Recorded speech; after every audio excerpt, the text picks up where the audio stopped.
Наистина ми стана мъчно за тралежа. Хора, имам да ви кажа една много тъпа новина. Много гадна. Много носталгия.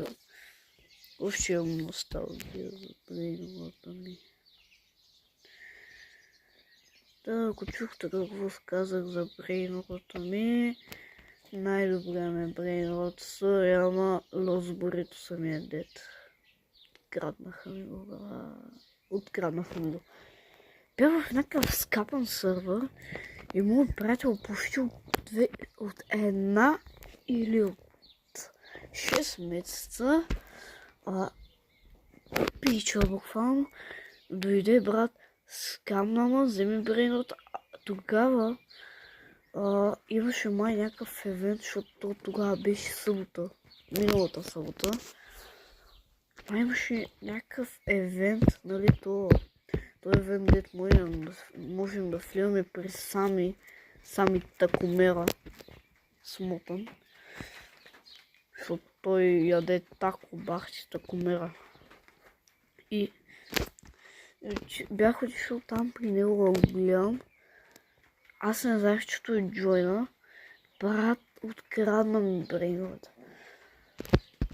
То направо да беше и ме открадна Лостон Бинса и ще да се разрева човек. Сайбър евента вече го няма и това.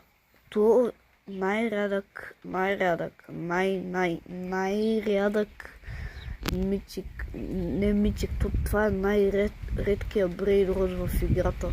Само аз и някакви хора го имаме.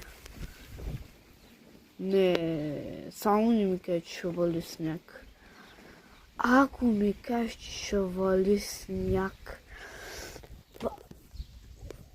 брат, аз се учивам, ако ми кажеш, че ще вали сняг. Тръгвам се от тук, отивам в най-далечната държава от България.